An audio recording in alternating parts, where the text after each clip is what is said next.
Hello, Tar Heel Nation. Welcome back to another episode of UNC Hoops Talk podcast. I'm your host, Dan DeWitt.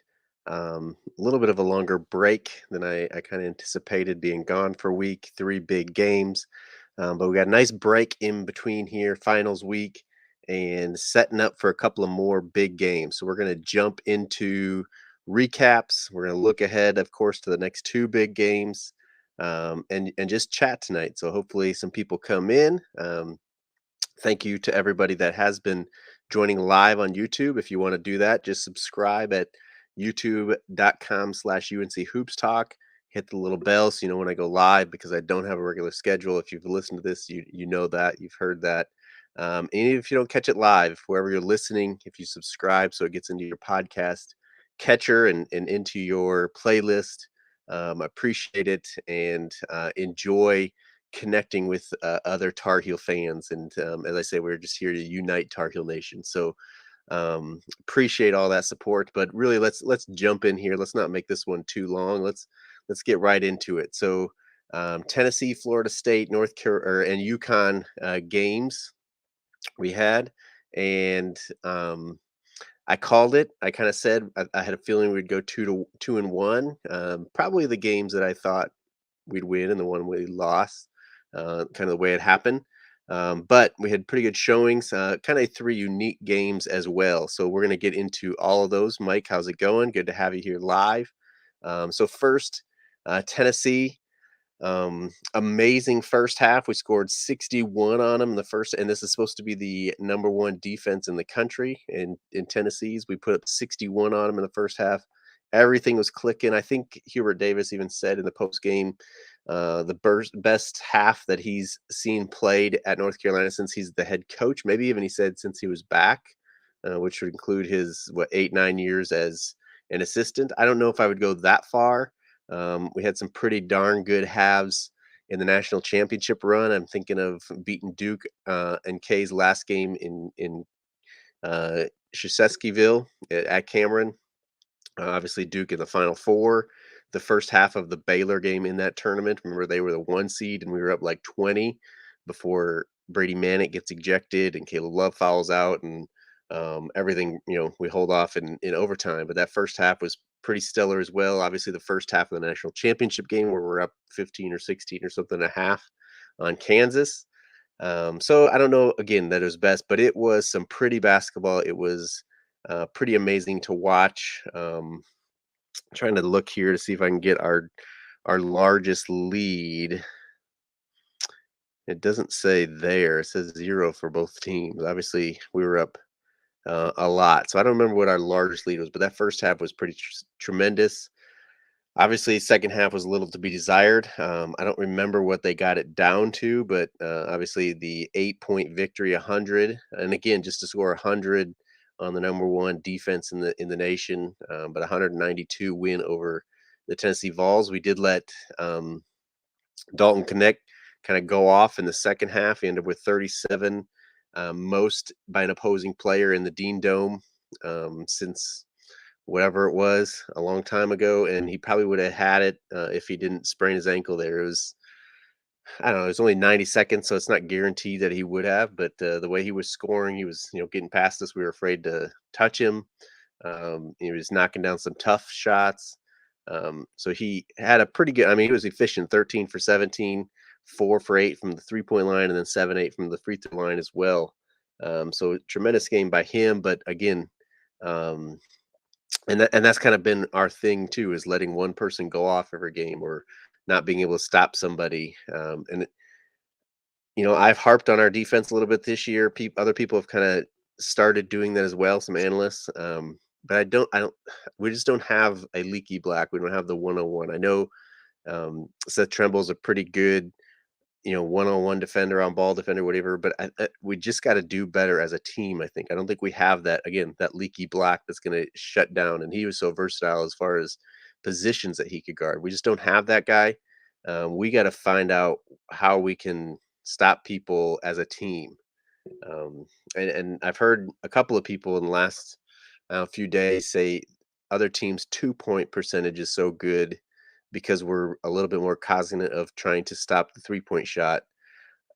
I don't know if that's sure. I mean, people have shot pretty good from 3 against us as well, so I don't know if that's really the case or not. I mean, Tennessee went 1 for 12 in the first half from 3 and then 8 for 16 in the second half, so I don't know if it's so much our defense or, what, but, again, I think we gotta figure out as a team as opposed to looking for one player to shut down the one guy that's going off on the other team, so we'll see. But again, amazing first half. So much fun to watch that first half, and then second half was kind of like hold on for dear life as we try to hold this out. And again, something I've pointed out this season and noticed as well. And again, other people are kind of saying this now as well. But we kind of get into that stall ball. We get into that ISO ball late when we have a lead. It's like give it to RJ. I know we want him to get fouled because he's such a good free throw shooter, but we got to just run our offense and just keep playing until they start fouling. At least we do it, way before they even start. We just, I get it, run down the shot clock and run down the play clock and stuff like that. But we just got to keep playing. It's forget about stalling and just keep playing, keep scoring, and we don't have this problem. But we get in such a stall ball, and then stuff just goes stagnant. And yeah. So anyway, scores, stat lines for us against Tennessee. RJ led the way 27, as he's been doing in every game. Fairly efficient, 8 for 17 overall, 5 for 11 from the 3-point line. Armando pitched in 22 points, 11 rebounds. Excuse me. Harrison Ingram, another 20-point gain from him, 4 for 8 from the 3-point line, 6 rebounds as well. And then this is the one that everybody was talking about with Elliot Cadeau as well. 10 assists to 0 turnovers. He also had 5 points for us. Shot 0 for 5, but was 5 for 8 from the free throw line, especially late. Knocked down some free throws, so that was good. Cormac knocked down a couple of threes, perfect in the foul line. Gave us 15 points. And then Jalen Washington, 7 points in just 8 minutes as well. Seth Tremble, 13 minutes with 4 points.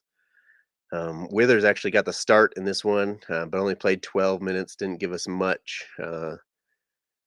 2 rebounds, a couple of fouls, an assist, and a few turnovers is all we got from Withers. And he is, becoming a little erratic. I think his confidence is not there. I think he is somebody, we'll talk about this as we get kind of like a UConn game, but our bench has kind of whittled down here. So this game, obviously, well, not even obviously, but the 5 starters got double figures, but Withers only 12 of that. And then Cormac, this is the one he was coming back from that ankle from the Battle of Atlantis. So he came off the bench but played 24 minutes. And then outside of that, only Tremble had 13. I guess Jalen Washington was close with 8 minutes, but our bench is whittling down. Paxton Wodrick's getting just 3 in this one. Zayden High just 2 in this one.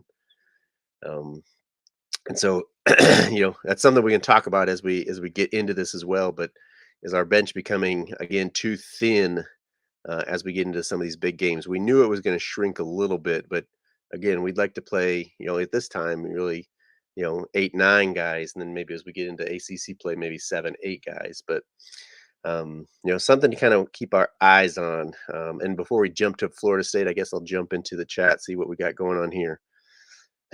So Mike is talking about our defense here. He says it's over switching. We do it too much and we get lost. I agree. I said this at one point too, Mike. We've been switching pretty much 1 through 5, but it's like guys get lazy when they're switching. Instead of fighting through screens, it's like switch, and then the slip of the screen or the back door, or we just stay in a spot waiting for a guy to come to there, and he just never does because again we're getting lazy switching. But yeah, also as we switch, kind of like what Mike is saying is you got to communicate through that, and if you don't, you're getting lost. Or 2 guys go with one because one guy switches, the other one doesn't, and then somebody gets a wide open look. I've seen that happen a couple of times. But you are right. I've said that before too. Is I don't really like all the switching. I think switching should be, and everybody's got their own style. You can say, zone is lazy. You can, whatever. But some teams switch 1 through 3, 1 through 4.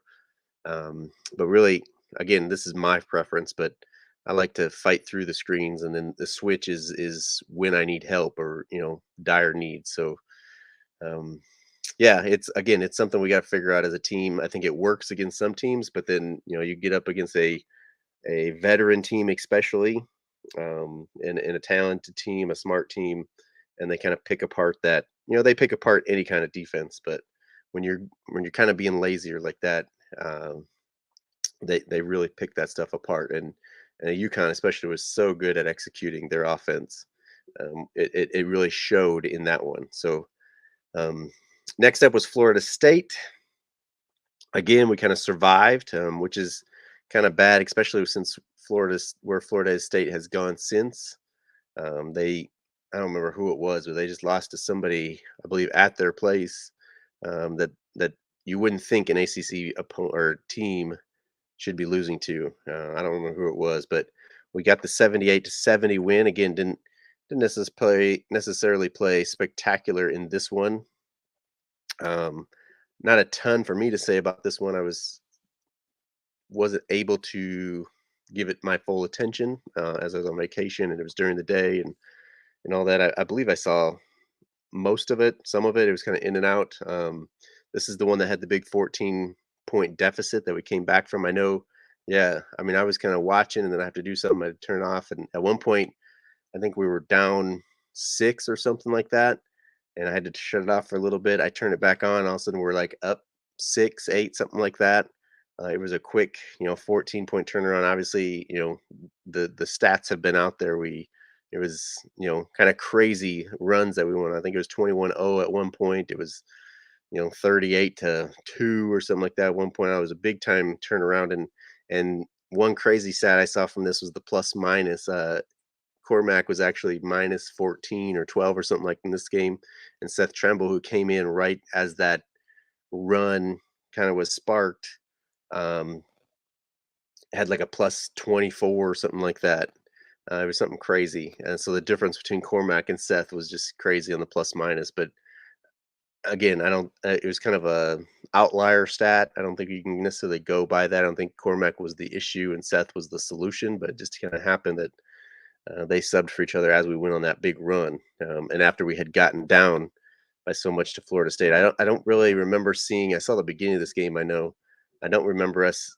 I don't remember seeing us ever down 14. So I kind of missed that part of it. But again, it was the press that kind of sparked us. And a lot of people have said, again, I can't necessarily speak to it, but it was good of Hubert to obviously to press, but then to when we got back, in the game or even got the lead, he didn't just take the press off and go back to what had not been working. He kept pressing, and um, again, it worked against Florida State maybe because they hadn't seen it. There was no tape on us doing this. We tried it against UConn a little bit of success, but obviously they had the tape from this game on it, and we're able to pick that apart. Again, a veteran guards, veteran team. Again, they kind of expected a little bit once they got the lead, and reacted to it as well. So again, not much more for me to say on this one.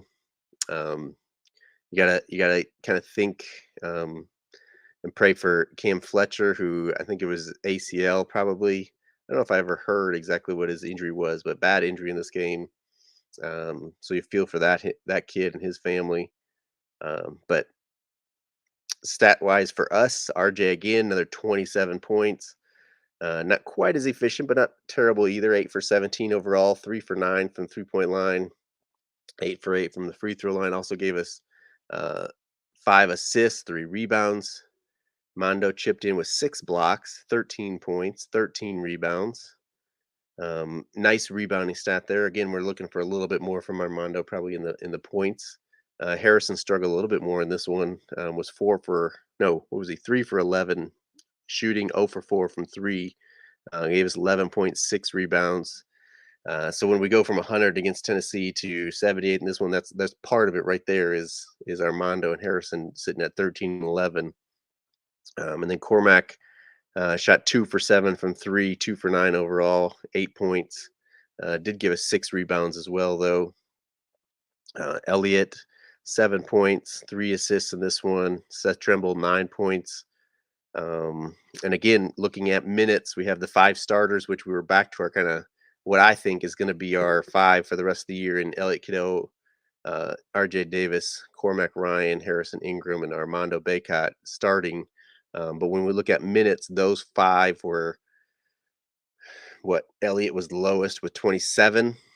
And then off the bench, we have Seth Trimble with 14 minutes, and then it's 8 for Jalen, 6 for Withers, 4 for Wojcik, and 2 again for Zayden High. Again, it drops off. We got 6 people in double figures of minutes, and again, I don't like that. Obviously, I like being 1-0 in the ACC after this one, but I want guys to be getting minutes in these big games. And again, going back to comments live here on YouTube as we're watching. Mike is in here with me. It says, I'm curious to see if Hubert uses the bench against lesser teams. Against these bigger matchups, I'm fine with a shorter bench. I will only be concerned if we do it against weaker opponents. Um, yeah, I mean, I expect the bench again to shorten in the bigger games, but I don't want to be depleted to where we don't have a bench. Again, we essentially played 6 guys against Florida State, with Seth Trimble, getting those double figures. I guess we're getting 8 from Jalen Washington, between Jalen and Withers. I guess you can call that one more person. So 7 guys, between the 2 of them. That'd be 14 minutes as well. But our Armando is not going to sustain all those minutes in all the big games, because pretty soon we're going to be ACC play. They're all considered big. I know, we got Boston College, or teams like that where we kind of expect, whether it's home or away, we should win. But again, I don't want to depend on Armando for those big games. RJ, I feel a little bit better. He's kind of done it for 3 years. Kind of figure he can do it, but we don't need any nagging injuries either, because he's playing so many minutes and getting beat up. He's taking some hard falls going to the rim. Um, you know, it looks like Harrison Ingram can kind of handle minutes. He played 40 in the third day, against Arkansas in the Bahamas. So 3 games in 3 days, and to play 40 minutes in the third game, that's great. But again, I just don't want to depend on that. If there's an injury, or we get into NCAA play, and they're all big time games, that means we don't have a bench in some of those games, and playing 2 games in 3 days on those weekends. It's just, again, I don't think it's sustainable. I don't think that's something we should have to do. Like, let's develop those guys. We can get good minutes. We played different, obviously, with with Washington in there. So Mike says, "So you just want, whoops, wrong one. So you just want more minutes from Washington then?" I mean, he's definitely part of it. And again, I think we got to Withers get his confidence back up. I don't know what it is. Again, I don't want him in there he's been pretty erratic and you know turnover prone. But I do want some more minutes from him. But not just the way he is. It's got to be better. It's got to be, um, more efficient. Um, I just want us to be able to, whether it's the first half and then whatever. I don't want anybody playing the whole second half either, but just figuring places to get minutes. I don't know. It's hard to explain, because I get it. He doesn't feel as confident in Jalen Washington, and he plays a different way than Armando does. But I think there is minutes to give him to get it up to 12 and get Mondo's. What was Mondo in Florida State? I don't think that we've even looked at the worst one. He's at 32 against Florida State. Armando he was 31 against Tennessee. So if we can get Armando down to 28 instead of 32, 31. We'll just quick look at UConn while we're doing these. 35 against UConn. So again, if we can get Jalen Washington up to 11 minutes, get Withers again. I agree it's got to be different minutes than what Withers has been giving us, but get his up to 8, 9. Then we're taking some of those away from Armando, taking a few away from Harrison. I didn't even look at Harrison's minutes, but Harrison was at 38 against Tennessee, 37 against FSU, and 38. So he's averaging pretty much 38 minutes a game. Him and RJ probably. Yeah, RJ's at about 38 all 3 games. So again, if we can get RJ down to 35, we can get Harrison down to 35, get Armando down to 28. I would feel better about that. Obviously, again, the production has to be there. I haven't looked at stats as far as when they're in, when they're not, but I just don't want to have a, even a six-man rotation. I want us to be able to confidently be playing 7, 8 guys, and if we need to, we can shorten that down for stretches into 6, 7, something like that. So the Nintendo nerd has joined us. How's it going, man? He says at this point, Coach Davis has to decide if he wants to play faster or play a short bench. I don't think you can do both. Yeah, and that's the other thing is if we need to press like we did against Florida State, you got to have a deeper bench. You're not pressing with just 5, 6 guys. And yeah, he's definitely preached get out and run this year. You can't do that, the way North Carolina wants to with 6 or 7 guys. We need to have the confidence in some of those other guys. And Zayden High's got. I get it. He's a freshman. He's got the athleticism to get some minutes in there. I don't think he played at all against UConn, and we'll get to that game here in a minute. So yeah, Seth played 16 off the bench, and then it was 8 for Paxson. And I think that was kind of foul trouble late. Looking at now, nobody really fouled out, so it wasn't that. And the Withers had 9 actually in this game. Jalen Washington only had 5 against UConn. So, and they were bigger, more physical. So I get the matchups and stuff. But Nintendo says this break gives the bench guys more time to focus on themselves, improve their games. If the bench minutes continue to be short against Kentucky and Oklahoma, then I'll be concerned. But again, you know what has been shown to kind of change that to make you think it's going to change against Kentucky and Oklahoma. Again, unless we have an injury or foul trouble and stuff like that. But um, you know, we'll see. Obviously, we're playing well. It's much more fun to watch. We'll get into it with UConn game here, but Cormac's got to knock down shots, and really we're in that one. So we took a 87, I believe, 87-76 loss to UConn. Um, I don't think the score was even that big. It ballooned a little bit at the end there. But let's see. I know I can look at the halftime score here. Yeah, we were down 5 at halftime, and really it was right in there. It was going back and forth, and I was trying to look to see if I can get lead changes in here. 3 lead changes. I don't see ties. But yeah, 3 lead changes between us. There was, a lot of chirping going back and forth. I like to see kind of that not backing down from some of our guys. Um, Armando was pretty efficient early, and then he kind of got blocked and struggled a little bit with her height, and he kind of disappeared. He ended up with 13 and 13 again. He did have 5 assists, which I believe is probably a high for him, but shot 4 for 12 from the field. And everybody had been talking about his free throws, and he was 80% or whatever. He went 5 for 10 in this game. So a little bit more back to his previous seasons and that, and that obviously cost us here. RJ was pretty big, 8 for 17 again, 4 for 8 from the three, gave us 26 points. And the thing with RJ this year too is just how timely some of his shots have been. We need a big shot, and he's been the go-to guy, and he's delivered. Obviously, up until this game, we didn't get the win, but even in this game, he had some big shots when we needed him, just to kind of hang around and be in there and have something to fight for. Harrison Ingram, another 20-point game, another 5 assists from him. Did only have 4 rebounds in this. We need a little bit more rebounding from somebody other than Armando Baycott. Our Elliot Cadeau also 5 assists with his 7 points. But Cormac really hurt us. Shot 3 for 10, 0 for 6 from 3.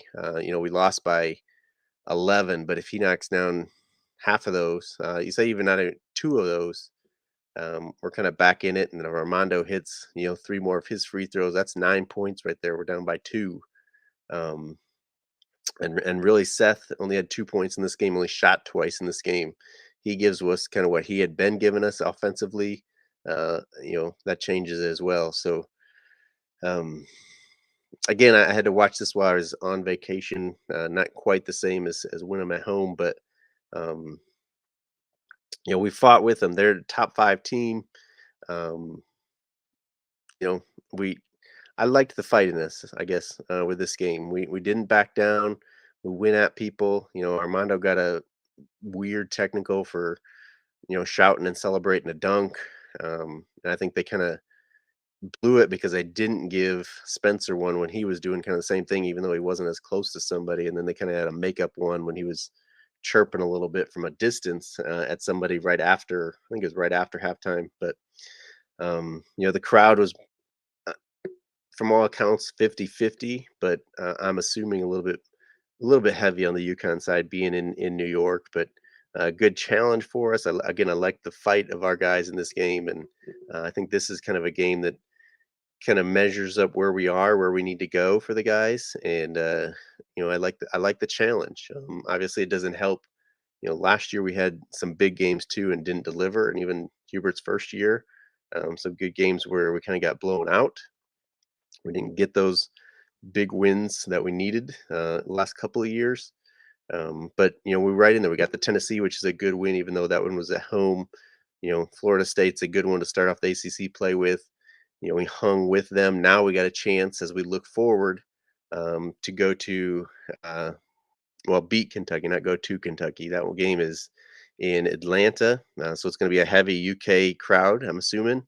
Um, I know there's 4 teams there, but uh, it's gonna be heavy Wildcat when we play them. At least I'm assuming it will be. And then I think we get Oklahoma in. I think that one's in Charlotte, right?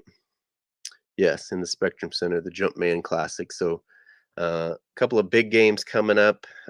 Before we look at those again, going back to comments, Mike is saying kind of considered coming into the year, sorry, against these bigger, more athletic teams that are physical. So far, we've done well and not gotten overmatched. Yeah, I mean, we've hung with them. Now the next step is uh, to obviously be right there and to overtake them.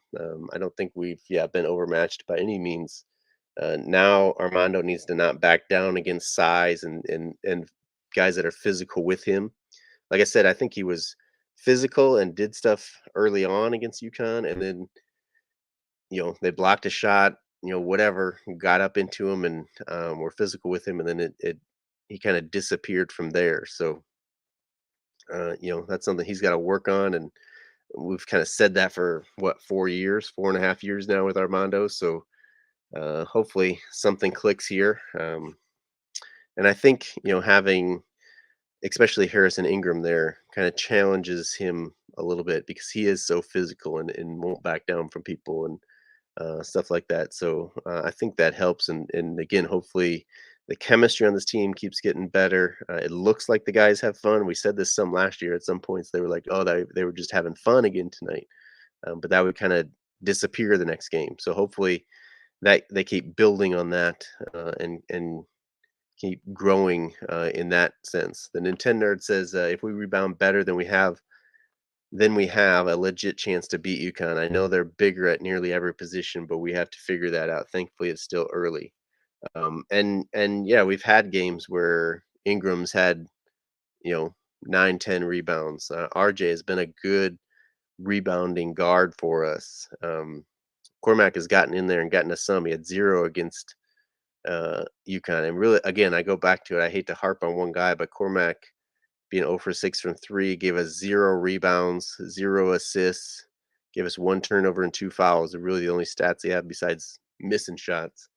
Um, and I heard Justin Jackson saying this on a podcast too. But if you're not hitting your shots, you got to affect the game in other ways. And there are defense and stuff like that that doesn't necessarily show up in the box score that you can affect the game. But he's got to give us something there, some assists, some rebounds, steals, something. He's got to affect the game other than just his shooting. So that's definitely something. And yeah, again, rebounding overall as a team, we gotta do better. So stay vigilant in here. What's up, man?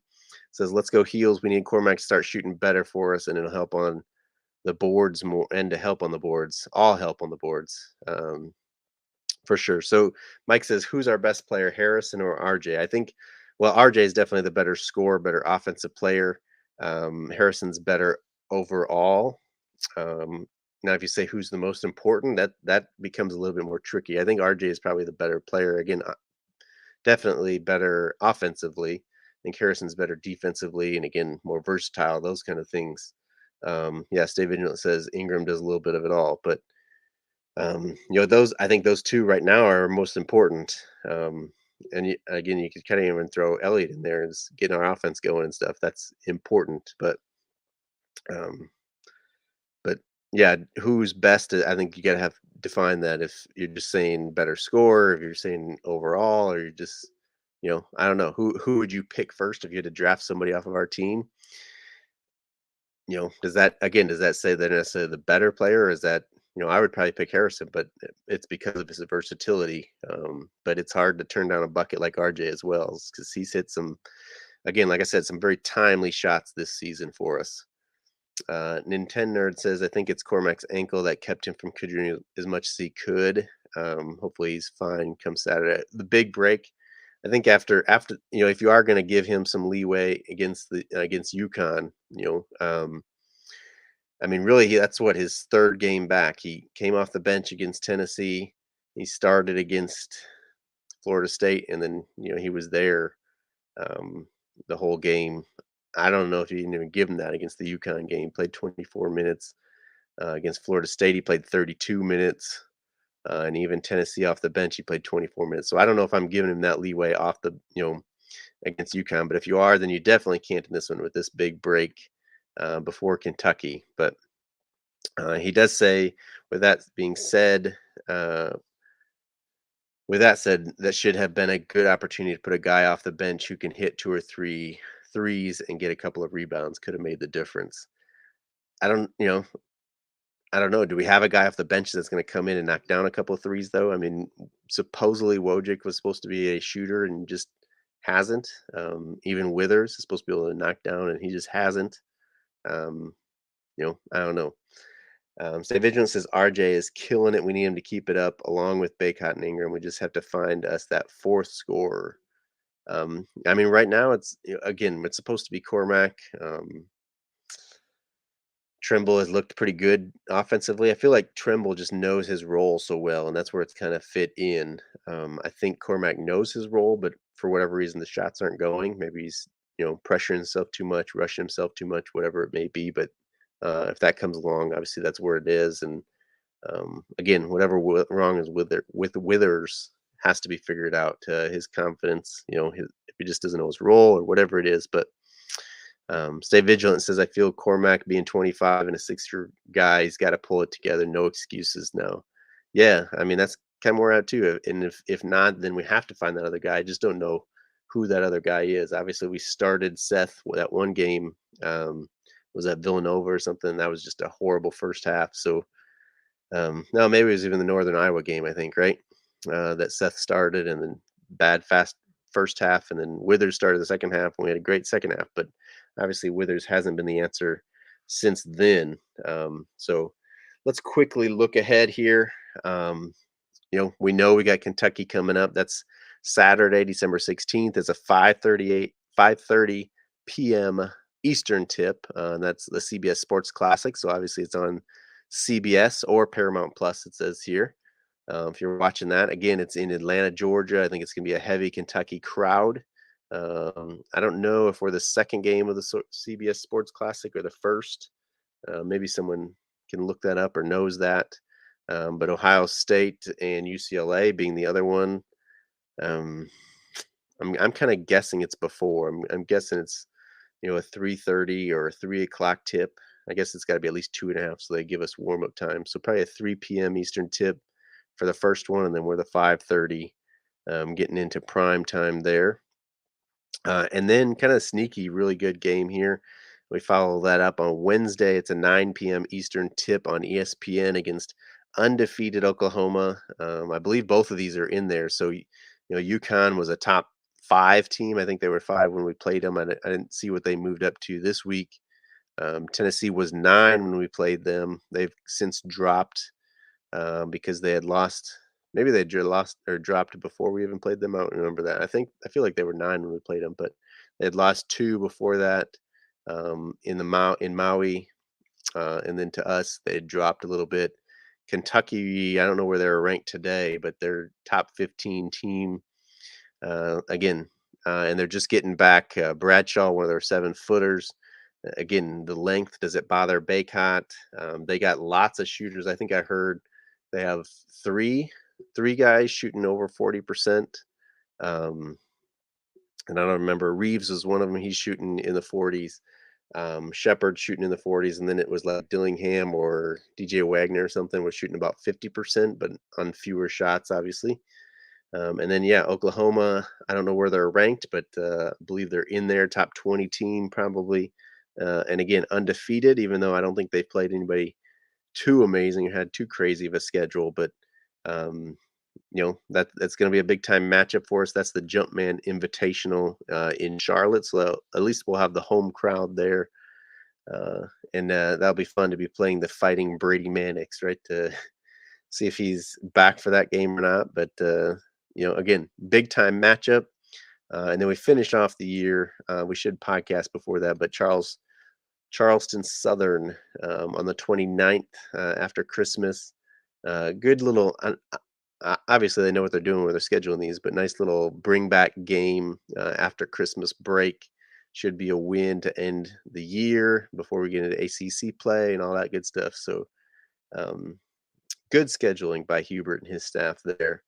And like I said, we should podcast again before Charleston Southern game in between Oklahoma. As long as I don't get too wrapped up in Christmas here, I guess I shouldn't promise anything because my schedule is always pretty erratic. You guys know that, but we should be good to go on that. Hopefully, either right after the Oklahoma game or after Christmas, a little bit before that. So, Mike says Oklahoma is 13. I did not know they were so far up that high, but yeah, I knew they had to be up there. We stayed at 9. If you hadn't seen the poll, at least that's the AP poll, I believe. Even with the loss to UConn, we stayed at 9 for this week.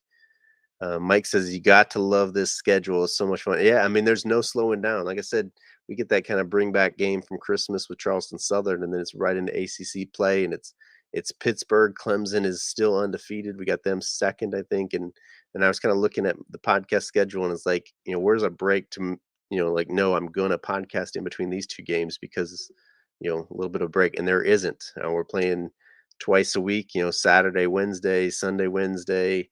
Saturday, Monday, that kind of stuff. And it's just going. I think I went through pretty much through February, and it's all the same. No more breaks. And like I said, it's all ACC play. People can say what they want about the ACC, but feel like it's not a horrible, a bad league by any means this season. We got to come ready to play, especially if we want a chance to be in the top 3 or even have a chance to win it. We got to really bring it. So Stay Vigilant says we gotta go at least 1-1 versus UK and Kentucky. We have to. Yeah, I mean, this is the other big win that we are kind of looking for out of conference. We got Tennessee, but that one was at home. Both of these are neutral. I, and the thing is, I think you take 1-1 as well. Obviously, 2-0 would be awesome.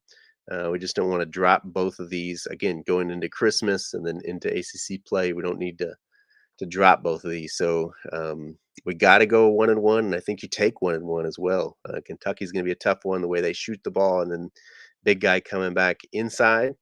It's going to be kind of an interesting matchup. Can we run them off the 3 line, but not give up too many easy twos? And then again, Oklahoma, I haven't really seen, but I mean, they beat everybody that's been in front of them, and number 13 in the country right now. So as we know, couple of big games coming up here, but you have to love it. Like Mike said, you got to love this schedule, and it challenges so much. And as long as our guys are mature enough and ready enough, that's what we want, and hopefully that makes us better. So um, I think that's what I got this week. Stay Vigilant says I'd be happy with 1-1 for sure. But yeah, we'll check back in either right after that Oklahoma game. I know it's kind of a late one. I think I said 9 p.m. Eastern tip, right? Wednesday, yeah, 9 p.m. Eastern tip. So I don't know if I can do a post game one, but it's gonna have to be right after that or kind of after Christmas before that Charleston Southern one. But I will try to get to you guys one more time here in December before we get into ACC play and everything just kind of goes crazy. But appreciate everybody that joined and jumped in live here. I love the comments and chatting with you guys as I'm doing this, even if it does distract me sometimes. But I also love the people that listen later. And even if you listen later on a podcast app, through an audio app or whatever, hit me up on Twitter at AllTarHeelDan. and just let me know you're listening. Let me know, where you agree, where you disagree, where I'm wrong, and all that good stuff. But it is good to be back talking to you guys. It is good to have a fun Tar Heel team to watch um, play and to discuss. Mike says thanks, Dan, but thank you guys. And then I'm signing off here, Dan DeWitt, host of UNC Hoops Talk podcast. Until next time, go Heels.